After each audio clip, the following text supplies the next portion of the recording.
Okay, അപ്പോൾ നമുക്കിന്ന് നമ്മുടെ PYQവിൻ്റെ സെക്കൻഡ് പാർട്ടിലോട്ട് നോക്കാം. ബാക്കി കുറച്ച് ക്വസ്റ്റ്യൻസ് കൂടെ നമുക്ക് ഡിസ്കസ് ചെയ്യാനുണ്ടായിരുന്നല്ലോ. അപ്പോൾ അത് എന്തൊക്കെയാണെന്ന് നോക്കാം. നെക്സ്റ്റ് ക്വസ്റ്റ്യൻ വരുന്നത്, in the figure the sides of the triangle ABC are tangents to the circle. ABC എന്ന് പറയുന്ന ഒരു ട്രയാങ്കിൾ ഉണ്ട്, അത് ഈ ഒരു സർക്കിളിൻ്റെ ടാൻജൻസ് ആണ്. അങ്ങനെയാണെങ്കിൽ PC എന്ന് പറയുന്നത് AQ is equal to BR is equal to 3 cm ആണെങ്കിൽ നമുക്ക് റേഡിയസിൻ്റെ സർക്കിൾ എത്രയാണെന്നാണ് കണ്ടെത്തേണ്ടത്. Then the radius of the circle is. ഇത് സിമ്പിളാണ്, കുഴപ്പമില്ല, നമുക്ക് ചെയ്യാവുന്ന ക്വസ്റ്റ്യൻസ് ആണ്, പെട്ടെന്ന് ചെയ്യാവുന്ന ക്വസ്റ്റ്യൻസ് ആണ്. Since tangent from the same points are equal. ഈ ഒരു പോയിന്റ് നമുക്ക് അറിയാവുന്നതാണല്ലോ, tangents from the same point are equal. അപ്പോൾ എന്തൊക്കെ ഈക്വൽ ആയിരിക്കും? ഇത് ഈക്വൽ, ഈ ഒരു ടാൻജൻറ്റും ഈ ഒരു ടാൻജൻറ്റും ഈക്വൽ ആയിരിക്കും, ഈ ടാൻജൻറ്റും ഈ ടാൻജൻറ്റും ഈക്വൽ ആയിരിക്കും. അപ്പോൾ എല്ലാ ടാൻജൻസും ഈക്വൽ ആകുമ്പോൾ അതെന്തായി? അതൊരു ഈക്വലാറ്ററൽ ട്രയാങ്കിൾ ആയി. AQ equal to AR is equal to 3 cm, BP equal to BR is equal to 3 cm, CP equal to CQ is equal to 3 cm. അങ്ങനെയാണെങ്കിൽ ആ ട്രയാങ്കിളിൻ്റെ ABC എന്ന് പറയുന്ന ആ ട്രയാങ്കിളിൻ്റെ ഓരോ സൈഡ്സും ഈക്വലായി, 3 സൈഡ്സും ഈക്വൽ ആകുമ്പോൾ എന്തായി? ട്രയാങ്കിൾ ഒരു ഈക്വലാറ്ററൽ ട്രയാങ്കിളായി വിത്ത് സൈഡ് 6 cm. സൈഡ് 6 ആണ് വരിക, കാരണം ഇത് നമ്മൾ ഓരോന്നും 3 cm ആക്കി എടുത്തു. ഓരോ ടാൻജൻറ്റിൻ്റെ ഓരോ ഭാഗമേ നമുക്ക് തന്നിട്ടുണ്ടായിരുന്നുള്ളൂ, പക്ഷേ എല്ലാം ഒരേ പോയിന്റ് എന്നുള്ള ടാൻജൻസ് ആണ്. സോ ഒരേ പോയിന്റ് വരുന്ന ടാൻജൻസ് ഈക്വൽ ആണ് നമുക്കറിയാം. അപ്പോൾ അതൊരു ഒരു ഈക്വലാറ്ററൽ ട്രയാങ്കിളായി. സോ അതിൻ്റെ ലെങ്ത് ഒരു സൈഡ് എന്ന് പറയുന്നത് 6 ആണ്. ഒരു ഈക്വലാറ്ററൽ ട്രയാങ്കിളിൻ്റെ അകത്തുള്ള ഇൻസർക്കിളിൻ്റെ റേഡിയസ് കാണാനുള്ള ഇക്വേഷൻ എന്താ? R is equal to A√3/6 ആണ്. So 6 A is equal to 6 കൊടുക്കുമ്പോൾ 6√3/6 is equal to എന്ത് വരും? √3. R is equal to എന്ത് വരും? √3 എന്ന് വരും. Option B is the right answer. ഈ ഇക്വേഷൻ ആലോചിച്ച് വെച്ചാൽ മതി. ഒരു ഈക്വലാറ്ററൽ ട്രയാങ്കിളിൻ്റെ ഇൻ സർക്കിളിൻ്റെ റേഡിയസ്, ഒരു ഈക്വലാറ്ററൽ ട്രയാങ്കിളിൻ്റെ ഇൻ സർക്കിളിൻ്റെ റേഡിയസ് കാണാനുള്ള ഇക്വേഷൻ എന്താണ്? A√3/6 ആണ്. നമ്മൾ ഇവിടെ അത് ഈക്വലാറ്ററൽ ട്രയാങ്കിൾ ആണെന്ന് പറഞ്ഞാൽ എങ്ങനെയാണ്? Tangents from the same point are equal. അങ്ങനെയാണ് അത് ഒരു ഈക്വലാറ്ററൽ ട്രയാങ്കിൾ ആണെന്ന് പറഞ്ഞിട്ടുള്ളത്. Which of the following is not correct? ഈ തന്നിരിക്കുന്ന ഓപ്ഷനിൽ ഏതാണ് കറക്റ്റ് അല്ലാത്ത ഓപ്ഷൻ എന്നാണ് ചോദിച്ചിട്ടുള്ളത്. നമുക്ക് ഇത് നമ്മൾ ചെയ്ത് നോക്കണം. 1/√2 + 1 അറിയുമ്പോൾ ഇതിനെ കോഞ്ചുഗേറ്റ് കൊണ്ട് മൾട്ടിപ്ലൈ ചെയ്യുമ്പോൾ √2 - 1/√2 - 1 that's equal to √2 - 1/√2 × √2 A + B × A - B എന്ന് പറഞ്ഞാൽ എന്താണ്? A² - B² അല്ലേ? So 2² - √2² - 1 2 - 1 is 1 √2 - 1. So this is correct. അപ്പോൾ ഇതല്ല, നോട്ട് കറക്റ്റ് ആണ് നമ്മളോട് ചോദിച്ചത്. ഇത് കറക്റ്റ് ആണ്, √2 - 1 തന്നെ. അടുത്ത 1/1 + √2 × 1 - √2/1 - √2 ചെയ്യുമ്പോൾ എന്ത് വരും? 1 - √2/A² - B² ഇവിടെയും വരും. അപ്പോൾ 1² - 2 that's equal to 1 - √2/-1 that's equal to 1 - √2/-1 വരും. സോ എന്താ വരിക? അപ്പോൾ ഈ ഓപ്ഷൻ നമുക്ക് കിട്ടും 1 - √2 ആണ്. ഇവിടെ എന്താ വരിക? -1 - √2 ആണ് വരിക. അങ്ങനെ വരുമ്പോൾ √2 - 1 വരും. പക്ഷെ ഇവിടെ 1 - √2 എന്നാണ് എഴുതിയത്. അപ്പോൾ ഈ ഓപ്ഷൻ തെറ്റാണ്. നമുക്ക് ബാക്കിയും കൂടെ ചെയ്ത് നോക്കാം.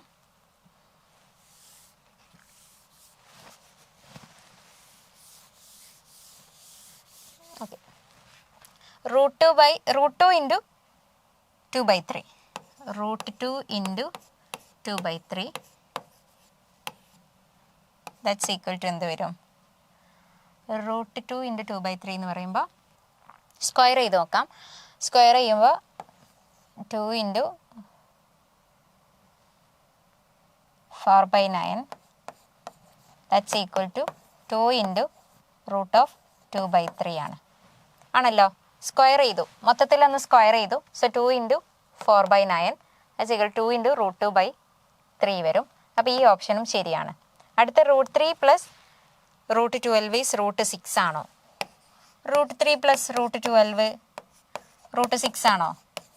അല്ല, ഒരിക്കലും അല്ല. അപ്പോൾ ഈ ഓപ്ഷനും കറക്റ്റ് ഇതാണ്, തെറ്റാണ്. അപ്പോൾ ഇവിടെ രണ്ട് ആൻസേഴ്സ് കറക്റ്റ് ആയിട്ട് വരുന്നുണ്ട് അല്ലേ? ഓപ്ഷൻ ബിയും ഓപ്ഷൻ ഡിയും വരുന്നുണ്ട്. ഇത് കഴിഞ്ഞ കേട്ടിട്ട് ഇങ്ങനെ എല്ലാവരും ഇതാക്കിയിരുന്ന ഒരു ക്വസ്റ്റ്യൻ ആണ്. രണ്ടോ ആൻസേഴ്സ് വന്നതുകൊണ്ട് ഏതാണെന്നുള്ളൊരു കൺഫ്യൂഷൻ വന്നിരുന്നു. അപ്പോൾ ഇവിടെ രണ്ട് ആൻസേഴ്സ് വരുന്നുണ്ട്. ഇങ്ങനെ വന്നാൽ ചിലപ്പോൾ അത് ക്വസ്റ്റ്യൻ ഡിലീറ്റ് ആവാനുള്ള ചാൻസ് ഉണ്ട്. അതിൽ അവർ കേരള പരീക്ഷാഭവൻ വിചാരിച്ചിരിക്കുന്ന ഒരു ക്വസ്റ്റ്യൻ ആൻസർ ഉണ്ടാവും, ഒന്നെങ്കിൽ ഒരതാക്കും. പക്ഷെ നമ്മൾ അത് ചലഞ്ച് ചെയ്യുമ്പോൾ മിക്കവാറും ക്വസ്റ്റ്യൻ എലിമിനേറ്റ് ചെയ്യാനാണ് ചാൻസ് ഉള്ളത്. അപ്പോൾ ഇത് എങ്ങനെയാണ് ചെയ്യുന്നതെന്ന് ജസ്റ്റ് ഒന്ന് ആലോചിച്ച് വെച്ചാൽ മതി. ഇങ്ങനെയൊക്കെ വരുമ്പോൾ കോൺജുഗേറ്റ് കൊണ്ട് മൾട്ടിപ്ലൈ ചെയ്ത് കറക്റ്റ് ആണോ എന്ന് നോക്കുക. ഇവിടെ ഇപ്പോൾ രണ്ട് ഓപ്ഷൻ കറക്റ്റ് ആയിട്ട് വരുന്നുണ്ട്.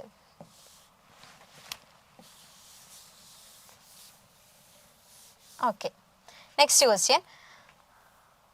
AB is the diameter of the circle. PA is equal to 9 cm. PB is equal to 1 cm.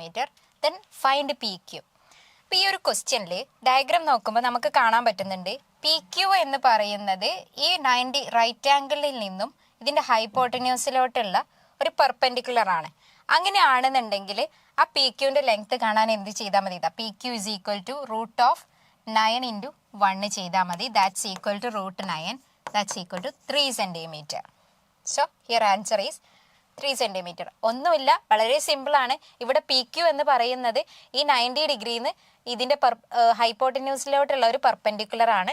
So PQ is equal to √9 × 1. ആ ഒരു രണ്ട് ലെങ്ത്തുകൾ മൾട്ടിപ്ലൈ ചെയ്തിട്ട് അതിൻ്റെ റൂട്ട് എടുത്തു. Next question. The expression for the sum of first n terms of an arithmetic sequence is n² + 2n. അങ്ങനെയാണ് ഇതിൻ്റെ first term എന്നാണ് ചോദിച്ചത്. n is equal to 1. First term എന്ന് പറയുമ്പോൾ n is equal to 1 അല്ലേ? So nth term എന്താണ്? n terms of sum of n terms എന്ന് പറയുന്നത് എന്താണ്? n² + 2n ആണ്. Sn is equal to n² + 2n. അങ്ങനെയാണ് ഫസ്റ്റ് ടേം എന്ന് പറയുന്നത് S1 ആയിരിക്കും. That is equal to first, അതായത് ആദ്യത്തെ ടേമിൻ്റെ സമ്മ് എന്ന് പറയുമ്പോൾ അത് S1 അല്ലേ? n is equal to 1. ആദ്യത്തെ ടേം പറയുമ്പോൾ ആദ്യത്തെ ടേം മാത്രമല്ലേ എടുക്കുന്നുണ്ടാവുള്ളൂ. ആദ്യത്തെ ടേമിൻ്റെ സമ്മ് എന്ന് പറയുമ്പോൾ ആദ്യത്തെ ടേം മാത്രമല്ലേ ഉണ്ടാവുള്ളൂ. അപ്പോൾ SNൽ എന്നിൻ്റെ സ്ഥാനത്ത് 1 കൊടുത്താൽ ഫസ്റ്റ് ടേം കിട്ടുമല്ലോ. ഫസ്റ്റ് ടേംസിൻ്റെ സമ്മ് എന്ന് പറയുമ്പോൾ ഫസ്റ്റ് ടേം ആണല്ലോ. ഓക്കെ അല്ലേ? പറഞ്ഞത് ക്ലിയർ അല്ലേ? ഒന്നുമില്ല, നമുക്ക് SN ആണ് തന്നിട്ടുള്ളത്. അതിൽ നിന്ന് നമ്മൾ ഫസ്റ്റ് ടേം കാണണം. അപ്പോൾ ഫസ്റ്റ് ടേമിൻ്റെ സമ്മ് എന്ന് പറഞ്ഞാൽ അത് ഫസ്റ്റ് ടേം മാത്രമല്ലേ, അതിൻ്റെ കൂടെ ആഡ് ചെയ്യാൻ വേറെ ആരുമില്ല. സോ SNൽ n is equal to 1 കൊടുത്താൽ S1 is equal to 1² + 2 × 1 വരും. ദാറ്റ്സ് ഈക്വൽ ടു 3 വരും. So here answer is option A 3. Simple question ആണ്, നമ്മളൊന്ന് കൺഫ്യൂഷൻ ആക്കണ്ടെന്നുള്ളൂ. Sum of first n terms ആണ് തന്നിട്ടുള്ളത്. പക്ഷേ നമുക്ക് കണ്ടെത്തേണ്ടത് ഫസ്റ്റ് ടേം ആണ്. ഫസ്റ്റ് ടേമിൻ്റെ സമ്മ് എന്ന് പറഞ്ഞാൽ ആ ടേം മാത്രമല്ലേ ഉണ്ടാവുള്ളൂ, അതിൻ്റെ കൂടെ നമ്മൾ വേറെ ആരെയും ആഡ് ചെയ്യുന്നില്ല. സോ n² + 2nൽ നമ്മൾ എന്ത് കൊടുത്തു? n is equal to 1 കൊടുത്തു. ആൻസർ 3 അടുത്ത നമ്മൾ ഇനി പെഡഗോജിയിലോട്ട് കിടക്കുകയാണ്. Cone of experience is primarily used for n² ഇത് ഇതിലില്ല കേട്ടോ. Cone of experience is primarily used for. Cone of experience എന്ന് പറയുന്നത് ആരുതാണ്? എഡ്ഗറിൻ്റെ കോൺ ഓഫ് എക്സ്പീരിയൻസ് എന്തിനാണ് യൂസ് ചെയ്യണത് എന്നുള്ളത്. Edgar Dale's cone of experiences classify teaching learning experiences and audio visual aids. ആലോചിക്കുക, ടീച്ചിങ് ലേണിംഗ് എക്സ്പീരിയൻസും ഓഡിയോ വിഷ്വൽ എയ്ഡ്സും ഫ്രം കോൺക്രീറ്റ് ടു അബ്സ്ട്രാക്റ്റ്, അതൊന്ന് ക്ലാസിഫൈ ചെയ്യാണ് Edgar Dale's cone of experience ചെയ്യുന്നത്. So ഇവിടുത്തെ ഓപ്ഷൻസ് വായിക്കുമ്പോൾ categorise audio visual aids, classifying learning objectives, assessing student performance, evaluating teaching methods. അപ്പോൾ ഇവിടുത്തെ ഓപ്ഷൻ ഏതാണ്? ഓപ്ഷൻ എ ആണ് റൈറ്റ് ആൻസർ വരുന്നത്. Edgar Dale's cone of experience ഇത് കുറച്ച് കാറ്റഗറൈസ് ചെയ്തിട്ടുള്ള എഡ്ഗർ ഡെയിൽസ് കോണിൻ്റെ കുറച്ച് കാര്യങ്ങളുണ്ട്. അത് നിങ്ങൾക്ക് അറിയാമെന്ന് വിചാരിക്കുന്നു. എന്തായാലും അത് ഞാൻ കൊടുക്കുന്നുണ്ട്. Next, which of the following is not an objective of learning history of mathematics? Not an objective of learning history of mathematics ആണ് ചോദിച്ചത്. To understand the nature and growth of mathematics, to develop motivation in children for learning mathematics. ഒരു കാര്യം ഞാൻ ആദ്യം പറയാം. നമ്മൾ pedagogy answer ചെയ്യുമ്പോൾ as a mathematics student, നമ്മളൊരു പരീക്ഷ എഴുതുന്ന ആളാണ് എന്നുള്ള രീതിയിൽ ഒരിക്കലും ആൻസർ ചെയ്യാൻ നിൽക്കരുത്. ഞാൻ സ്കൂളിൽ പഠിപ്പിക്കുന്ന ടീച്ചറാണ്. ആ ടീച്ചർ എന്നുള്ള നിലക്ക് ആ ഒരു മൈൻഡിൽ നിന്നിട്ടായിരിക്കണം ആൻസർ ആലോചിക്കേണ്ടത്. കാരണം അത് രണ്ടും ഡിഫറെൻ്റ് ആണ്. നമ്മൾ ടീച്ചറെ പെർസ്പെക്റ്റീവിൽ നിന്ന് ആലോചിക്കുമ്പോഴും സാധാ ഒരാളെ പെർസ്പെക്റ്റീവിൽ നിന്ന് ആലോചിക്കുമ്പോഴും കൺസെപ്റ്റ് വേറെയാണ് വരിക.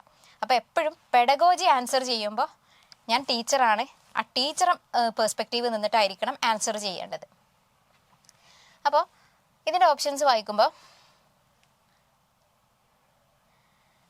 നമുക്ക് മാത്തമാറ്റിക്സിൻ്റെ ഹിസ്റ്ററി നമ്മളെ മെയിൻലി ഹെൽപ്പ് ചെയ്യുന്നത് എന്തിനൊക്കെയാണ്? Understanding development, motivation and introduction of concepts, not specifically real life problems analysis. Real life problem അനാലിസിസിന് ഇതാക്കുന്നില്ല എന്നുള്ളതാണ് പറഞ്ഞത്. അപ്പോൾ understand the nature and growth of mathematics ശരിയാണല്ലേ, നമുക്ക് ഹിസ്റ്ററി ഓഫ് മാത്തമാറ്റിക്സ് അതിന് ഹെൽപ്പ് ചെയ്യുന്നുണ്ട്. Next, to develop motivation in children for learning mathematics. ശരിയാണ്, ഹിസ്റ്ററി നോക്കിയിട്ട് നമുക്ക് കുട്ടികൾ മോട്ടിവേറ്റ് ചെയ്യാം, കുട്ടികളെ മാത്സ് പഠിക്കാൻ വേണ്ടിയിട്ട് മോട്ടിവേറ്റ് ചെയ്യാം. To find suitable situation for introducing searching topic. ശരിയാണ്, നമുക്ക് ഏതെങ്കിലും ഒരു ടോപ്പിക് ഇൻട്രൊഡ്യൂസ് ചെയ്യാൻ വേണ്ടിയിട്ട് ഹിസ്റ്ററി ഓഫ് മാത്തമാറ്റിക്സ് യൂസ് ചെയ്യാവുന്നതാണ്. To analyse mathematics problem in real life situation.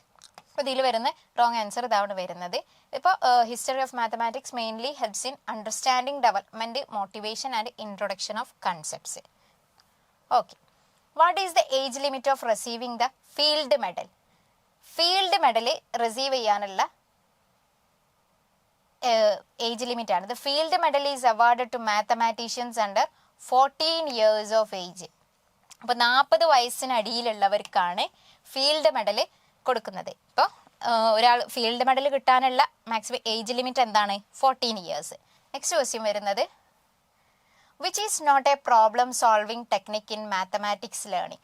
Mathematics ലേണിംഗിൽ ഒരു പ്രോബ്ലം സോൾവിങ് ടെക്നിക് അല്ലാത്തത് look backward, write a pattern, take a simpler case, generalising.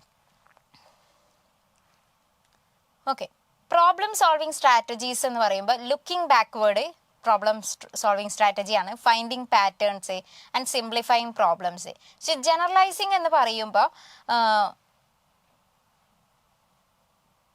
ഇതെന്ന് പറയുന്നത് ഒരു mathematical more of a mathematical thinking process than a direct problem solving techniques.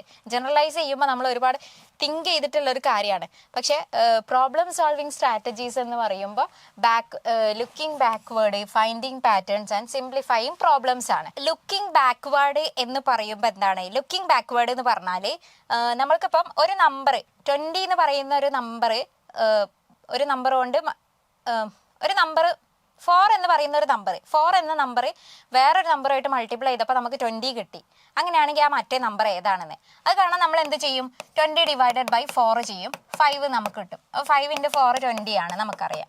അതാണ് looking backward എന്ന് പറയുന്നത്. Finding patterns പറയുമ്പോൾ നമ്മൾ 2, 4, 8, 6 അങ്ങനെ 2, 4, 8, 6, 8 അങ്ങനത്തെ ഓരോ പാറ്റേൺസിനെ പറ്റി പറയുന്നതാണ്. സിംപ്ലിഫൈയിങ് പ്രോബ്ലംസ് എന്ന് പറയുമ്പോൾ നമ്മൾ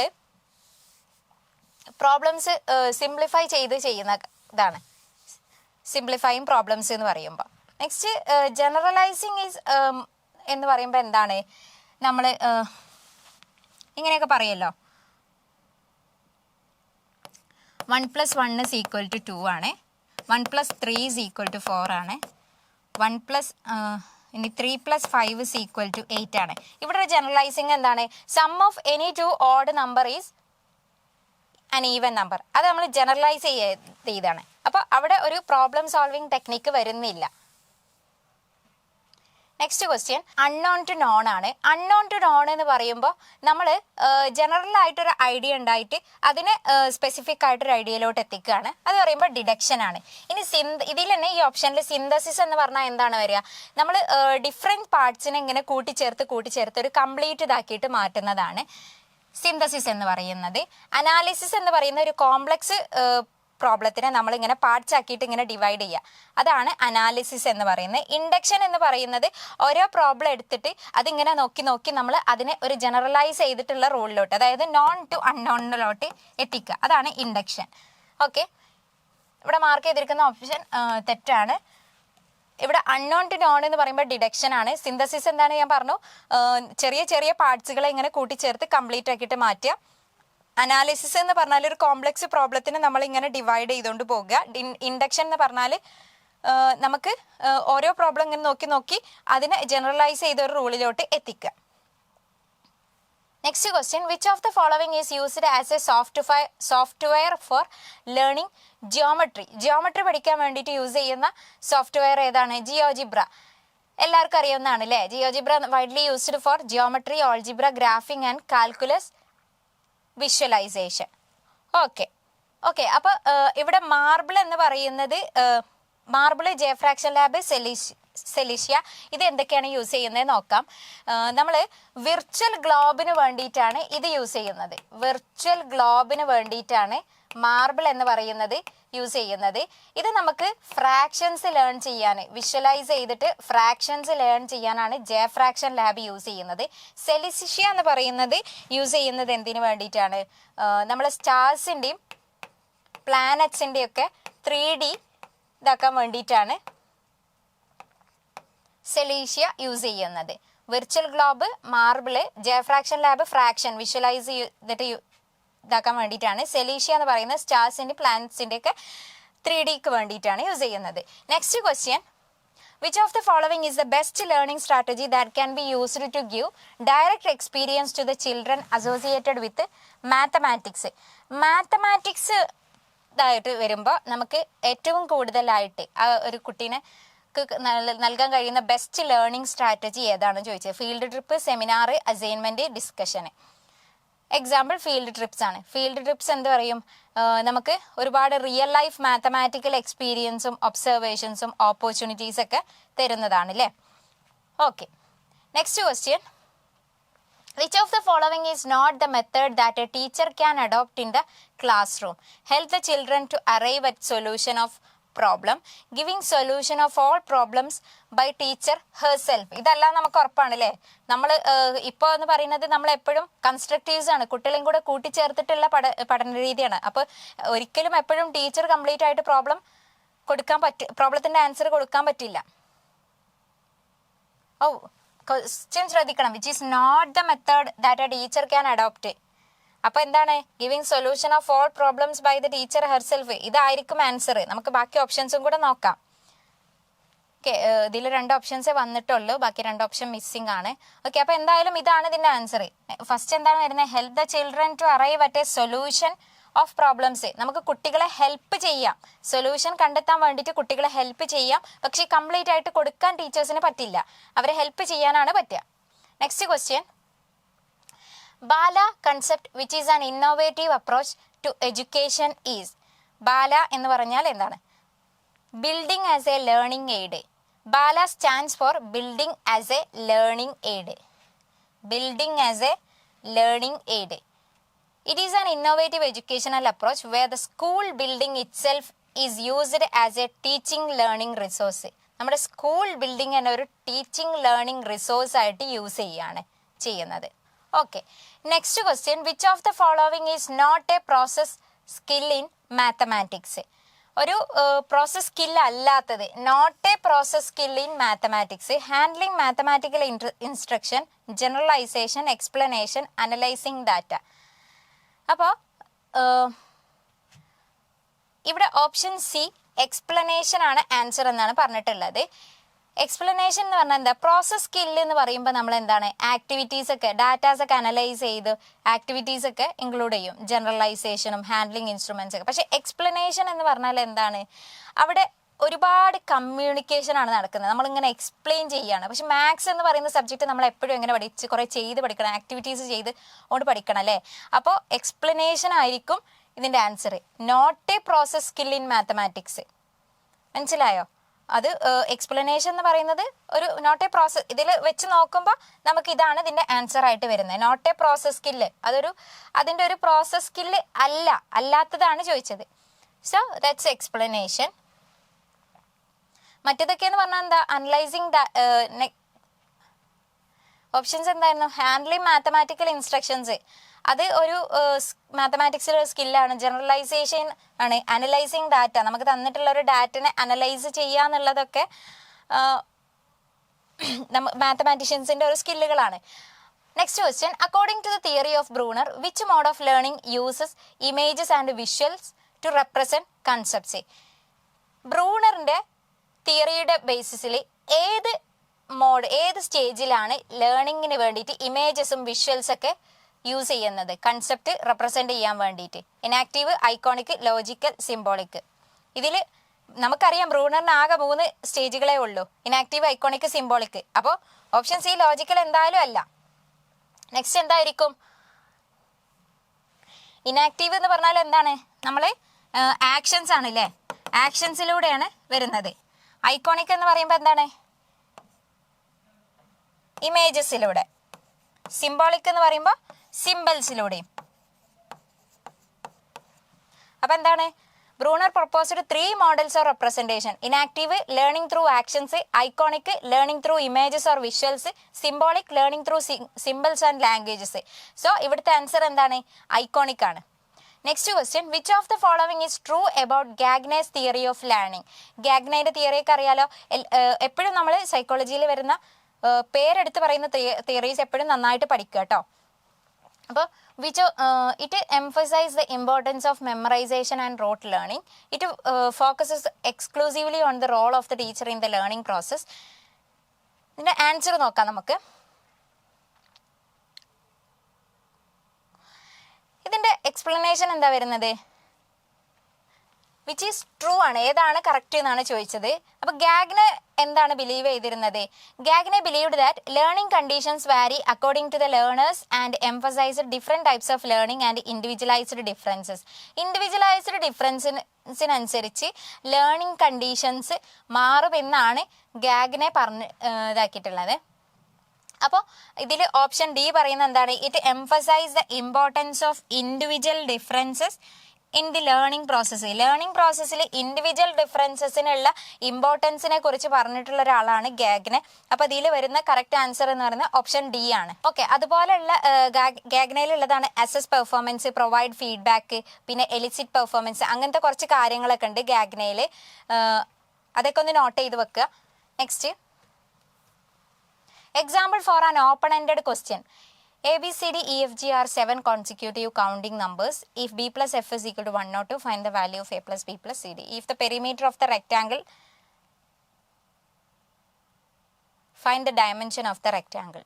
Half of the 1/3 of a number is 2, then what is the double of 1/4 of that number? How many 3-digit number can be formed using the digit? Okay. Open-ended question എന്ന് പറഞ്ഞാൽ എന്താണ്?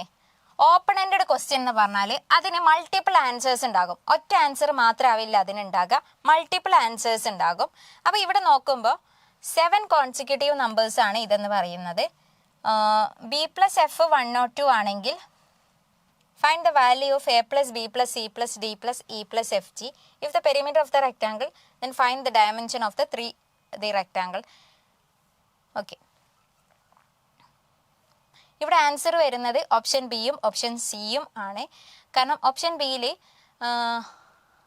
പെരിമീറ്റർ 20 സെൻറ്റിമീറ്റർ ആണെന്നുണ്ടെങ്കിൽ possible dimension എന്താണ്? ഒന്ന് 6x4 ഉണ്ട്, 2 × L+B ആണല്ലോ. ഇനി 7ഉം 3ഉം ആണെന്നുണ്ടെങ്കിലും ഉണ്ട്, 8ഉം 2 ആണെന്നുണ്ടെങ്കിലും ഉണ്ട്. അപ്പോൾ അതെന്ന് പറയുന്നത് എന്താണ്? ഒരു ഓപ്പൺ എൻഡഡ് ആണ്. Half of the 1/3 of a number is 2, then what is the double of 1/4 of that number?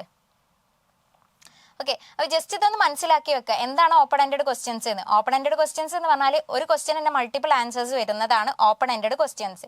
Next വരുന്നത് which of the following is not an objective of assessment in മാത്തമാറ്റിക്സിൽ? മാത്തമാറ്റിക്സിൽ അസസ്മെന്റിന്റെ ഒബ്ജക്റ്റീവ് അല്ലാത്തത് ഏതാണെന്നാണ് ചോദിച്ചത്. Not an objective. To find out the problem faced by child during learning and give suitable remedial teaching, to guide instructional decisions and adapt teaching method, to determine the level of student achievement assigned grade, to compare the learner with other children and advising them. Assessment എന്ന് പറഞ്ഞാൽ എന്താണ്? നമ്മൾ കുട്ടികളുടെ ഒരു ബുദ്ധിമുട്ടുകൾ മനസ്സിലാക്കുക, അവർ ഇപ്പം എത്തിയിരിക്കുന്ന ആ ഒരു എന്താണെന്ന് മനസ്സിലാക്കുക, അവർക്കുള്ള ബുദ്ധിമുട്ടുള്ള ഏരിയ എന്താണ് മനസ്സിലാക്കുക, എന്നിട്ട് അതിന് വേണ്ടിയിട്ട് അവരെ സഹായിക്കുക, അവരുടെ ഇമ്പ്രൂവ്മെന്റ് എത്രത്തോളം ഉണ്ട് എന്ന് മനസ്സിലാക്കാൻ വേണ്ടിയിട്ടാണല്ലോ അസസ് ചെയ്യുന്നത്. അപ്പോൾ to find out the problems faced by the child during learning and give suitable remedial teaching, ഇത് ശരിയാണ്. നെക്സ്റ്റ് എന്താണ്, to guide instructional decisions and adapt teaching method, ശരിയാണ്. ആ കുട്ടിക്ക് മനസ്സിലാകാത്ത കാര്യങ്ങൾ നമുക്ക് അതിനനുസരിച്ച് നമ്മുടെ ടീച്ചിങ് മെത്തേഡ്സ് ചേഞ്ച് ചെയ്യാം അസസ്മെന്റിലൂടെ. To determine the level of student achievement assign grade, ശരിയാണ്. To compare the learner with other children, ഇത് തെറ്റാണ്. ഒരു ടീച്ചർ എന്ന നിലക്ക് നമ്മൾ ഒരിക്കലും കുട്ടികളെ ഒരിക്കലും കമ്പയർ ചെയ്യാൻ പാടില്ല അല്ലേ. അപ്പോൾ ഇതാണ് ഇവിടുത്തെ കറക്റ്റ് ആൻസർ എന്ന് പറയുന്നത്. D, option D is the correct answer. Which of the following is an advantage of micro teaching? It allows teacher to avoid real classroom situation. ആണോ? ഒരിക്കലും അല്ല. It provide opportunity for teacher to practise their teaching skills. It reduces the cost of teacher training. It eliminates the need for teacher training. ഇത് രണ്ടും അല്ല, ഇതാണ് correct answer. ഒരു micro ടീച്ചിങ്ങിന്റെ advantage എന്താണ് പറയുന്നത്? മൈക്രോ ടീച്ചിങ്ങിൽ നമ്മൾ ഓരോ സ്കില്ലുകൾ വീതമല്ല എടുക്കുന്നത്. Blackboard skill, introduction skill, explanation skill, അങ്ങനെ ഓരോ സ്കില്ലുകളാണല്ലോ നമ്മൾ എടുക്കുന്നത്. അപ്പം നമുക്ക് ഓരോ ടീച്ചിങ് സ്കില്ലും പ്രാക്ടീസ് ചെയ്യാനുള്ളൊരു ഓപ്പർച്യൂണിറ്റി ആണല്ലോ ശരിക്കും മൈക്രോ ടീച്ചിങ് എന്ന് പറയുന്നത്. Yes, option B is the right answer. ഒരു നമ്മൾ മൈക്രോ ടീച്ചിങ് എടുക്കുന്നത് എന്തിലാണ്? ഒരു കൺട്രോൾഡ് ക്ലാസ് റൂം എൻവയോൺമെന്റിലാണ് അല്ലേ. അതുപോലെ മൈക്രോ ടീച്ചിങ് ഇൻട്രൊഡ്യൂസ് ചെയ്തത് ആരാണ്? DW Allen. ഇയർ ഞാൻ ഓർക്കുന്നില്ല, അതൊന്ന് റെഫർ ചെയ്ത് നോക്കുക, ഇയറും കൂടെ പഠിച്ചു വെക്കുക. ചോദിച്ച് കണ്ടിട്ടുണ്ട് മുൻ വർഷങ്ങളിൽ. DW അലൻ ആണ് മൈക്രോ ടീച്ചിങ് ഇൻട്രൊഡ്യൂസ് ചെയ്തത്. Okay, next, mathematics club activities are specially meant for helping gifted students in completing project work. ആണോ? അല്ല. To select students for mathematics competitions, stimulating interesting in learning mathematics, to enable children to do well in examination. അല്ല, ഇതുമല്ല. എന്തിനാണ്? Stimulating interest in learning mathematics. നമ്മൾ ഒരു mathematics club ഉണ്ടാക്കിയിട്ട് അതിൽ കുറേ ആക്ടിവിറ്റീസും പ്രോഗ്രാംസും കൊണ്ടുവരുന്നത് എന്തിനാണ്? ബാക്കി എല്ലാവർക്കും മാത്തമാറ്റിക്സ് പഠിക്കുന്നതിനോടുള്ളൊരു ഇൻട്രസ്റ്റ് കൂട്ടാൻ വേണ്ടിയിട്ടല്ലേ. അല്ലാതെ ഗിഫ്റ്റഡ് സ്റ്റുഡൻസിന് മാത്രമാണോ? നമുക്ക് അങ്ങനെയില്ല. നമ്മൾ എല്ലാ സ്റ്റുഡൻസിനും നമ്മൾ ഒരുപോലെ കാണണം, ശരിയല്ലേ? അപ്പോൾ ഇവിടെ കറക്റ്റ് ആൻസർ ഏതാണ്? Option C. Math clubs are mainly organised to create curiosity, enjoyment and interest in mathematics among students. Next question, which is the correct order of steps involved in the project method of teaching mathematics? Teaching മാത്തമാറ്റിക്സിൻ്റെ correct സ്റ്റെപ്പുകൾ ഇത് പഠിച്ചു വെക്കുക. Planning, formation of hypothesis, data collection, data analysis, report writing. Planning, formation of hypothesis, data collection, data analysis, report writing, അതാണ് ഒരു പ്രൊജക്റ്റിൻ്റെ correct സ്റ്റെപ്പുകൾ. 67. Which among the following is not necessary in the response column of a teaching manual? Teaching മാനുവലിൽ necessary അല്ലാത്തത്, not necessary response column. In the response കോളത്തിൽ necessary അല്ലാത്തത് reaction of students,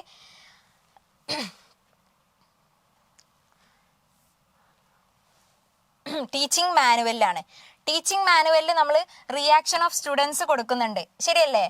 okay, grades obtained in the term of evaluation കൊടുക്കുന്നുണ്ടോ? ഇല്ല. Self evaluation of teachers related to learning activities, ഇത് നമുക്ക് കൊടുക്കാവുന്നതാണ്. അടുത്ത merits and demerits of learning activities, learning ആക്ടിവിറ്റീസിന്റെ മെറിറ്റ്സും ഡിമെറിറ്റ്സും കൊടുക്കുന്നുണ്ട്. അപ്പം നോട്ട് നെസസറി, ആവശ്യമില്ലാത്തത് എന്താണ്? ടേം ഇവാലുവേഷനിൽ കുട്ടികൾക്ക് കിട്ടിയിട്ടുള്ള ഗ്രേഡ്സ് ആണ്. Okay, next, at which stage do children typically develop the ability to think abstractly and reason hypothetically? ഇത് ആരുടെ സ്റ്റേജസ് ആണ്? പിയാഷെയുടെ സ്റ്റേജസ് ആണ് അല്ലേ. Pre operational, sensory motor, concrete operational, formal operational. ഇതിൽ അബ്സ്ട്രാക്റ്റ്ലി തിങ്ക് ചെയ്യാനും ഹൈപ്പോത്തറ്റിക്കലി റീസൺ ചെയ്യാനുള്ളത് ഏതാണ്? ഫോർമൽ ഓപ്പറേഷണൽ സ്റ്റേജ് ആണ്, ശരിയല്ലേ? ആദ്യം ഏതാണ്? സെൻസറി മോട്ടോർ സ്റ്റേജ് ആണ്. ദെൻ പ്രീ ഓപ്പറേഷണൽ ആണ്. സിംബോളിക് തിങ്കിങ് എന്ന് പറയുമ്പോൾ എന്താണ്? കോൺക്രീറ്റ് ഓപ്പറേഷണലാണ്. ഇങ്ങനെ ക്വസ്റ്റ്യൻസ് വരാം. ബ്രൂണറിൻ്റെ സിംബോളിക് സ്റ്റേജും പിയാഷെയുടെ ഏത് സ്റ്റേജുമായിട്ട് ബന്ധപ്പെട്ടിരിക്കുന്നു? അപ്പോൾ അത് ആലോചിക്കുക. കോൺക്രീറ്റ് ഓപ്പറേഷണലാണ്. പിന്നെ logical thinking with concrete objects, formal operational, abstract and hypothetical thinking. Okay, അപ്പോൾ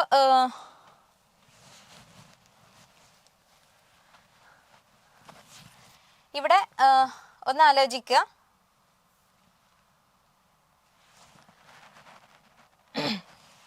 സെൻസറി മോട്ടോർ സ്റ്റേജിൽ എന്താണ് പറയുന്നത്? ഇൻഫാൻസി ആണ്. സെൻസറി മോട്ടോർ സ്റ്റേജ് ഇൻഫാൻസി ആണ്. പ്രീ ഓപ്പറേഷണൽ സ്റ്റേജിൽ എന്താണ്? സിംബോളിക് ആണ്. അതാണ് നമ്മുടെ ബ്രൂണറിന്റെ സിംബോളിക് സ്റ്റേജുമായിട്ട് ബന്ധപ്പെട്ടത്. അടുത്ത് കോൺക്രീറ്റ് ഓപ്പറേഷണൽ സ്റ്റേജിൽ എന്താ വരുന്നത്? Logical thinking. Logical thinking with concrete operational സ്റ്റേജിൽ കോൺക്രീറ്റ് ഓപ്പറേഷണൽ സ്റ്റേജിൽ logical thinking with concrete objects. Formal operational സ്റ്റേജിൽ എന്താ വരുന്നത്? Abstract and hypothetical thinking. ഇത് ഓരോ പോയിന്റ് ആയിട്ട് ആലോചിക്കുക. അപ്പോൾ സെൻസറി മോട്ടോർ ഇൻഫാൻസി ആണ്. പ്രീ ഓപ്പറേഷണൽ സിംബോളിക് ആണ്. കോൺക്രീറ്റ് ഓപ്പറേഷൻ എന്ന് പറയുമ്പോൾ ലോജിക്കൽ തിങ്കിങ് ആണ്. ഫോർമൽ ഓപ്പറേഷൻ എന്ന് പറയുമ്പോൾ അബ്സ്ട്രാക്റ്റ് ആൻഡ് ഹൈപ്പോതെറ്റിക്കൽ തിങ്കിങ് ആണ്. അടുത്ത mathematics laboratory mainly support to assess student performance, to promote rote learning, to provide hands on experience with math concept, to conduct exam. ഏതാണ്? വായിക്കുമ്പോൾ തന്നെ നമുക്ക് കിട്ടില്ലേ? Option C. നമ്മൾ മാത്ത് കൺസെപ്റ്റിനെ നമ്മൾ ചെയ്ത് പഠിക്കാൻ വേണ്ടിയിട്ടല്ലേ മാത്തമാറ്റിക്സ് ലബോറട്ടറി മെയിൻ ആയിട്ട് യൂസ് ചെയ്യുന്നത്. അല്ലാതെ സ്റ്റുഡൻസിന്റെ പെർഫോമൻസ് അസസ് ചെയ്യാനാണോ? അല്ല. To promote rote learning promote ചെയ്യാനാണോ? ഒരിക്കലും അല്ല. ടു കണ്ടക്ട് എക്സാം ആണോ? എക്സാം കണ്ടക്ട് ചെയ്യാൻ നമുക്ക് മാത്തമാറ്റിക് ലബോറട്ടറിയുടെ ആവശ്യമുണ്ടോ? ഒരിക്കലും ഇല്ല. So, to provide hands-on experience, learn concept practically using models, activities and experiments. Next, the sum of 3 consecutive natural numbers is always a multiple of 3. 3 consecutive natural numbersന്റെ some എപ്പോഴും ഒരു 3യുടെ multiple ആണ്. Which learning method suitable to prove this principle? ഇത് നമുക്ക് deductive method use ചെയ്തിട്ട് ചെയ്യാം അല്ലേ? The sum of 3 consecutive natural numbers. ഇപ്പോൾ 1 2 3 എടുക്കാം. ഇതിൻ്റെ സം എന്താ വരിക? 1 + 2 + 3 എന്താണ്? 6 ആണ്. ഇത് മൾട്ടിപ്പിൾ ഓഫ് 3 അല്ലേ? ആണ്. അപ്പോൾ ഇത് നമുക്ക് ഡിഡക്റ്റീവ് വെച്ചിട്ട് ചെയ്യാവുന്നതാണ്. എക്സാമ്പിൾസ് ജനറലൈസ് ചെയ്ത് പറഞ്ഞിട്ട് എക്സാമ്പിൾസ് കൊടുത്ത് ചെയ്യാവുന്നതാണ്. Okay, next question. Which of the following is the most appropriate problem solving strategy in a mathematics class? Mathematics ക്ലാസ്സിൽ മോസ്റ്റ് അപ്രോപ്രിയേറ്റ് ആയിട്ടുള്ള ഒരു പ്രോബ്ലം സോൾവിങ് സ്ട്രാറ്റജി ഏതാണെന്നാണ് ചോദിച്ചിട്ടുള്ളത്. Giving solution to all problems by the teacher herself. അല്ല. Teacher gives the problem as an assignment ആണോ? അല്ല. Teacher instruct the student to find the answer. Teacher facilitate the student to solve the problem by themselves. ഇതല്ലേ teacher facilitate ചെയ്യുക, promote ചെയ്യുക അവരെ. അതല്ലേ correct answer. In modern mathematics the teacher act as A facilitator. നമ്മൾ പഠിച്ചിട്ടുണ്ടല്ലേ സൈക്കോളജിയിൽ. Students learn better when they actively participate in solving problem themself. Students എപ്പോഴും ആക്റ്റീവായിട്ട് participate ചെയ്യുക എപ്പോഴാണ്? അവരെ നമ്മൾ പ്രോബ്ലംസ് ചെയ്യാൻ വേണ്ടിയിട്ട് കൂട്ടുമ്പോഴല്ലേ? ഒരു കൺസ്ട്രക്റ്റീവിസ്റ്റ് ടീച്ചിങ് മെത്തേഡ് വരുമ്പോഴല്ലേ? Okay. Next question. Which of the following is not included in the concept formation stage in mathematics learning? Mathematics ലേണിംഗിൽ not included mathematics concept formation stage, mathematics ലേണിംഗിൽ കൺസെപ്റ്റ് ഫോർമേഷൻ സ്റ്റേജിൽ ഇല്ലാത്തത് ഏതാണ് എന്നാണ് ചോദിച്ചിട്ടുള്ളത്. ELPS എന്ന് പറഞ്ഞാൽ എന്താണ്? Experienced language picture symbols. Experienced language picture symbols ആണ്. ദെർഫോർ പ്രോബ്ലം സോൾവിങ് ഇല്ല. Next question. To introduce the concept of fractions a teacher can begin with explaining that the same fraction have different form, identifying fractional parts of thing around them. നമ്മളെപ്പോഴും maths പഠിപ്പിക്കുമ്പോൾ real ലൈഫായിട്ട് connect ചെയ്ത് പഠിപ്പിക്കുമ്പോൾ പെട്ടെന്ന് മനസ്സിലാവും അല്ലേ? അപ്പോൾ ഈ ഒരു ക്വസ്റ്റ്യൻ്റെ ആൻസർ നമുക്ക് എങ്ങനെ ഇതാക്കാൻ പറ്റും? Explain that same fractions have different forms. ഇത് തന്നെ തുടക്കത്തിൽ പറഞ്ഞാൽ കുട്ടികൾക്ക് മനസ്സിലാവോ? ഇല്ല. Identifying fraction part of things around them. ഇത് കറക്റ്റ് ആവാം അല്ലേ? നെക്സ്റ്റ് എന്താണ്? Identifying numerators and denominator of different fractions. കുറേ ഫ്രാക്ഷൻസ് ആദ്യം തന്നെ കൊടുത്തിട്ട് ഇതാണ് ഫ്രാക്ഷൻ, അതിൽ ന്യൂമറേറ്റർ ഡിനോമിനേറ്റർ എന്ന് പറഞ്ഞാൽ ഭയങ്കര കൺഫ്യൂഷൻ ആവില്ലേ? Writing fractions in the form. ഒരിക്കലല്ല. ഇപ്പോൾ ഇവിടുത്തെ കറക്റ്റ് ആൻസർ എന്താണ്? ഓപ്ഷൻ ബി തന്നെ, നമ്മൾ റിയൽ ലൈഫായിട്ട് കണക്ട് ചെയ്ത് പഠിപ്പിക്കുക. Next question, which one of the following is not related with the blueprint of a question paper preparation? Question paper പ്രിപ്പറേഷനിൽ ബ്ലൂ പ്രിന്റുമായിട്ട് കണക്ട് ആവാത്തത് ഏതാണ്? ബ്ലൂ പ്രിന്റിൽ ഏതൊക്കെയാണുള്ളത്? ഒബ്ജക്റ്റീവ്സ് വരുന്നുണ്ട്, കണ്ടന്റ് ഏരിയാസ് വരുന്നുണ്ട്, മാർക്ക് ഡിസ്ട്രിബ്യൂഷൻ വരുന്നുണ്ട്, ടൈപ്സ് ഓഫ് ക്വസ്റ്റ്യൻ വരുന്നുണ്ട്, learning aids are related to എന്താണ്? ഇത്രയും കാര്യങ്ങളാണ് എന്ത് വരുന്നത്? ബ്ലൂ പ്രിന്റിൽ വരുന്നത്. Objectives, content area, mark distribution, types of questions. നമ്മൾ short S A 1 mark questions അങ്ങനെ കൊടുക്കുമല്ലോ, അതൊക്കെ. പക്ഷേ ലേണിംഗ് എയ്ഡ്സ് എന്തുമായിട്ട് റിലേറ്റ് ചെയ്തതാണ്? നമ്മുടെ ടീച്ചിങ് ആണ് വന്നിട്ടുള്ളത്. അല്ലാതെ ക്വസ്റ്റ്യൻ പേപ്പർ പ്രിപ്പറേഷനായിട്ട് ബന്ധപ്പെട്ടതാണോ ലേണിംഗ് എയ്ഡ്? നമ്മൾ എക്സാം നടത്തുമ്പോൾ ഒരിക്കലും അവർക്ക് ലേണിംഗ് എയ്ഡ് കൊടുക്കില്ലല്ലോ. അപ്പോൾ ലേണിംഗ് എയ്ഡ് എന്ന് പറയുന്നതാണ് ഇവിടുത്തെ answer. Not related with blue print. Question പേപ്പറിന്റെ ബ്ലൂ പ്രിന്റ് ആയിട്ട് റിലേറ്റ് ആവാത്തത് ആരാണ്? ലേണിംഗ് എയ്ഡ് ആണ്. Which of the following is a creative activity related to geometry? ജോമെട്രിയുമായി റിലേറ്റ് ചെയ്തിട്ടുള്ള ഒരു ക്രിയേറ്റീവ് ആക്ടിവിറ്റി ഏതാണെന്നാണ് ചോദിച്ചിട്ടുള്ളത്. Designing a pookalam involving different geometrical shape, measuring radius of a given circle, drawing a circle of radius 7 cm with the help of compass, drawing triangles with given measurement. വായിക്കുമ്പോൾ തന്നെ നമുക്ക് answer mark ചെയ്യാൻ പറ്റൂലേ? ഒരു പൂക്കളം നമ്മൾ എപ്പോഴും യൂസ് ചെയ്യുക. നമ്മൾ പണ്ട് മുതലേ നമ്മൾ സ്കൂളിലൊക്കെ പഠിക്കുമ്പോൾ ചോക്കി നൂലും വെച്ചിട്ടല്ലേ ആദ്യത്തെ സർക്കിൾ പോലും വരച്ചിരുന്നത്. അപ്പോൾ ക്രിയേറ്റീവ് ആക്ടിവിറ്റിയാണ് ചോദിച്ചിട്ടുള്ളത് റിലേറ്റഡ് ടു ജോമെട്രി. എന്താണ്? Option A. Next, the mathematician related to the number 6174. 6174 എന്ന് പറയുന്ന മാത്തമാറ്റിക്കൽ നമ്പർ ആരതാണ്? കപ്രേക്കേഴ്സ് കോൺസ്റ്റന്റ് ആണല്ലേ, discovered by the Indian mathematician DR Kaprekar. 6174 ആലോചിക്കുക. 6174 എന്ന് പറയുന്ന കപ്രേക്കേഴ്സ് കോൺസ്റ്റന്റ് ആണ്. ഇതൊരു ഇന്ത്യൻ മാത്തമാറ്റീഷ്യൻ ആണ്, DR Kaprekar. Mathematics education aims to develop only computational skill, only logical thinking, critical thinking, problem solving and analytical skill, only memorization skill. വായിക്കുമ്പോൾ തന്നെ കിട്ടും. As A mathematic teacher എന്നുള്ള നിലക്ക് നമുക്ക് ഈ ക്വസ്റ്റ്യൻ ഒക്കെ വായിക്കുമ്പോഴേക്കും കിട്ടുന്ന ആൻസേഴ്സ് ആണ്. വളരെ സിമ്പിൾ ആയിട്ടുള്ള പെഡഗോജിക് ക്വസ്റ്റ്യൻസ് ആണ് ഉള്ളത്. 1-2 ഒക്കെ കുറച്ച് ഡിഫിക്കൽട്ട് ആയിട്ടുള്ളൂ. പക്ഷേ ബാക്കിയൊക്കെ എന്ന് പറഞ്ഞാൽ നമുക്ക് ക്വസ്റ്റ്യൻ വായിച്ച ഓപ്ഷൻ അങ്ങോട്ട് വായിക്കുമ്പോൾ ഇതന്നെ ഇതിന്റെ ആൻസർ എന്ന് പെട്ടെന്ന് കിട്ടുന്ന ക്വസ്റ്റ്യൻസ് ആണ്. സോ ഇവിടെ എന്താണ്? ഓൺലി കമ്പ്യൂട്ടേഷണൽ സ്കില്ലാണോ നമുക്കൊരു മാത്സ് പഠിക്കുന്നതിലൂടെ കിട്ടുന്നത്? അല്ല. ലോജിക്കൽ തിങ്കിങ് മാത്രമാണോ? അല്ല. പക്ഷെ ക്രിട്ടിക്കൽ തിങ്കിങ് ഉണ്ട്, പ്രോബ്ലം സോൾവിംഗും ഉണ്ട്, അനലറ്റിക്കൽ സ്കില്ലും ഉണ്ട്. ഓൺലി മെമ്മറൈസേഷൻ സ്കില്ലാണോ? മെമ്മറൈസേഷൻ സ്കില്ല് നമ്മൾ മാത്സുകാർ പറയേ ഇല്ല, ഒരിക്കലും ഇല്ലല്ലോ. ഓക്കെ, അപ്പോൾ ഇവിടുത്തെ ആൻസർ എന്താണ്? ഓപ്ഷൻ സി ആണ്. Main aim of mathematics education is to develop reasoning, analytical thinking, creativity and problem solving ability, not just memorisation or computation. മെമ്മറൈസേഷനും കമ്പ്യൂട്ടേഷനും ലോജിക്കലും മാത്രമല്ല, എല്ലാം കൂടെ കമ്പൈൻ ചെയ്തിട്ടുള്ളതാണ് മാത്സ് എന്ന് പറയുന്നത്. ഓക്കെ, അപ്പോൾ ഇതുവരെയുള്ള നമ്മൾ ക്വസ്റ്റ്യൻസ് ഒക്കെ നോക്കി. നിങ്ങൾക്ക് എല്ലാവർക്കും ഓക്കെ ആണെന്ന് ഞാൻ വിചാരിക്കുന്നു. എന്തെങ്കിലും ഡൗട്ട്സോ കാര്യങ്ങളോ കൂടുതലായിട്ട് എന്തിൻ്റെങ്കിലും പോയിന്റ്സോ കാര്യങ്ങളോ നിങ്ങൾക്ക് വേണമെന്നുണ്ടെങ്കിൽ നിങ്ങൾക്ക് കമന്റ് സെക്ഷനിലൂടെ അറിയിക്കാം. ഓക്കെ, അപ്പോൾ നമ്മൾ ഫസ്റ്റ് പറഞ്ഞിരുന്ന എഡ്ഗർ ഡെയിൽസിന്റെ കോൺ ഓഫ് എക്സ്പീരിയൻസ് ആയിരുന്നല്ലോ. അതിൽ എപ്പോഴും ആലോചിക്കുക, എഡ്ഗർ ഡെയിൽസ് കോൺ ഓഫ് എക്സ്പീരിയൻസിൽ മെയിൻ ഫോക്കസ് എന്താണ്? ലേണിംഗ് ബൈ ഡൂയിങ് ആണ്. നമ്മൾ ചെയ്തുകൊണ്ട് പഠിക്കുക എന്നുള്ള ഒരു കാര്യമാണ് എഡ്ഗർ ഡെയിൽ ഇമ്പോർട്ടൻസ് കൊടുത്തിരുന്നത്. അതുപോലെ അത് മെയിൻലി യൂസ് ചെയ്യുന്നത് എന്തിനു വേണ്ടിയിട്ടാണ്? ഓഡിയോ വിഷ്വൽ എയ്ഡ്സും അതുപോലെ ലേണിംഗ് എക്സ്പീരിയൻസ് ഒക്കെ ക്ലാസിഫൈ ചെയ്യുന്നതിന് വേണ്ടിയിട്ടാണ് യൂസ് ചെയ്യുന്നത്. അപ്പോൾ അത് ആലോചിക്കുക. അതുപോലെ കുറച്ച് സോഫ്റ്റ്വെയർ ടൂൾസ് പറഞ്ഞു തന്നിരുന്നു, ജിയോജിബ്ര, സെലീഷ്യ, പിന്നെ 2 ഏതായിരുന്നു ഞാൻ ഓർക്കുന്നില്ല, പക്ഷെ ഇതിലുണ്ട്, നിങ്ങളൊന്ന് നോക്കുക. അത് ഏതിനൊക്കെയാന്ന് പറഞ്ഞു. ഒന്ന് മാപ്പാണ് ഫസ്റ്റ്, അതിൽ ഓപ്ഷൻ എ വന്നിരുന്നത് മാപ്പാണ്. ഓപ്ഷൻ ബി ആയിരുന്നു I think GeoGebra. Then option C എന്ന് പറയുന്നത് JLB ഫ്രാക്ഷൻ എന്ന് പറയുന്നത്, അത് ഫ്രാക്ഷൻസ് വിഷ്വൽസിലൂടെ പഠിക്കാൻ വേണ്ടിയിട്ടായിരുന്നു. നെക്സ്റ്റ് ഒന്നും കൂടെ പറഞ്ഞിട്ടുണ്ട്, അത് സ്റ്റാർസിൻ്റെ പ്ലാനറ്റ്, അത് അസ്ട്രോണമി ആയിട്ട് റിലേറ്റ് ചെയ്ത്, അത്ര ആലോചിച്ചാൽ മതി. അസ്ട്രോണമി ആയിട്ട് റിലേറ്റ് ചെയ്തതാണ് ഓപ്ഷൻ ഡിൻ്റെ വരുന്നത്. അപ്പോൾ അത്രയും കാര്യങ്ങളൊന്ന് ആലോചിക്കുക. ജസ്റ്റ് ഞാൻ വേണമെങ്കിൽ ആ സ്ലൈഡ് ഒന്ന് കാണിക്കാം.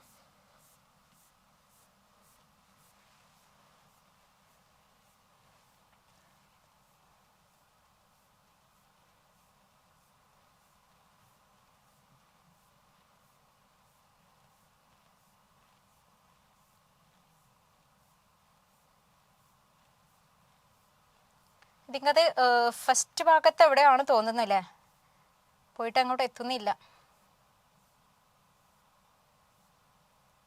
യാ മാർബിൾ എന്ന് പറയുമ്പോൾ വിർച്വലി ഗ്ലോബ് നമ്മളെ മാപ്പുമായിട്ട് റിലേറ്റ് ചെയ്തിട്ടുള്ളതാണ്. ജെൽ ഫ്രാക്ഷൻ ലാബ് എന്ന് പറയുമ്പോൾ ഫ്രാക്ഷനായിട്ട് ബന്ധപ്പെട്ടത്. ജിയോജിബ്ര നമുക്കറിയാം സോഫ്റ്റ്വെയർ ലേണിംഗ് ജോമെട്രി ലേൺ ചെയ്യാൻ വേണ്ടിയിട്ടാണ് നമ്മൾ ജിയോജിബ്ര യൂസ് ചെയ്യുന്നത്. സെലീഷ്യ എന്ന് പറയുമ്പോൾ അസ്ട്രോണമിയാണ്, സ്റ്റാർസ് പ്ലാനറ്റ്സ് അതിൻ്റെയൊക്കെ 3D ആണ് സെലീഷ്യ വരുന്നത്. അപ്പോൾ ഇത് ഓർത്ത് വെക്കുക, വിട്ടുപോകരുത്. അതുപോലെ ഞാൻ പറഞ്ഞു നമ്മൾ ബ്രൂണർ, പിയാഷെ, വൈഗോസ്കി, അർഗഡെയിൽസ്, പിന്നെ എഡ്ഗർ ഡെയിൽസ് ആൻഡ് ഗാഗനെ, അങ്ങനത്തെ പേര് വരുന്ന തിയറീസ് ഒക്കെ നന്നായിട്ട് പഠിക്കുക. അവരുടെ സ്റ്റേജസ് തരും, സ്റ്റേജസിലുള്ള ആക്ടിവിറ്റീസ് ചോദിക്കാം. ഓരോ ഏജ് ഏത് സ്റ്റേജുമായിട്ട് ബന്ധപ്പെട്ടതാണ്, സൈക്കോളജിയുടെ ഭാഗത്തുനിന്നും വരാം, പെഡഗോജിയിലും വരാം. പിന്നെ പെഡഗോജി ആകുമ്പോൾ മാത്സുമായിട്ട് റിലേറ്റ് ചെയ്തിട്ടായിരിക്കും വരിക. കാരണം ഒരു സ്റ്റേജിൽ നമ്മുടെ മാത്സിൻ്റെ ഈ ഒരു ഇത് നടക്കുന്നത് ഏത് സ്റ്റേജിലാണ്, അങ്ങനത്തെ ക്വസ്റ്റ്യൻസ് നമുക്ക് പ്രതീക്ഷിക്കാവുന്നതാണ്. അപ്പോൾ അതൊക്കെ നല്ലപോലെ നോക്കുക, തിയറീസ് നല്ലപോലെ നോക്കുക. എന്തെങ്കിലും ഡൗട്ട്സോ കാര്യങ്ങളോ വരികയാണെങ്കിൽ നിങ്ങൾക്ക് ചോദിക്കാം. ഞാൻ പറയുന്നു, ഇനി അധിക ദിവസങ്ങളില്ല, കിട്ടുന്ന ഓരോ മിനിറ്റുകളും വളരെ എഫക്റ്റീവായിട്ട് യൂസ് ചെയ്യാൻ ശ്രമിക്കുക. മാക്സിമം PYQs വളരെ ഇമ്പോർട്ടൻ്റ് ആണ്, നിങ്ങളുടെ ടൈം മാനേജ് ചെയ്യാനും സഹായിക്കും. അതുപോലെ ക്വസ്റ്റ്യൻസ് എങ്ങനെയാണ് വരുന്നതെന്ന് നിങ്ങൾക്ക് മനസ്സിലാവും. മാക്സിമം നിങ്ങൾക്ക് കിട്ടുന്നിടത്തോളം PYQs ചെയ്യുക. നമ്മൾ ഗ്രൂപ്പുകളിലും കാര്യങ്ങളിലും ഷെയർ ചെയ്യുന്നതും എല്ലാം വളരെ നന്നായിട്ട് തന്നെ ചെയ്ത് നോക്കുക. ഓക്കെ, അപ്പോൾ വരുന്ന എക്സാമിന് അധിക ദിവസങ്ങളില്ല, എല്ലാവർക്കും നല്ലപോലെ എഴുതാൻ പറ്റട്ടെ. All the best. Thank U.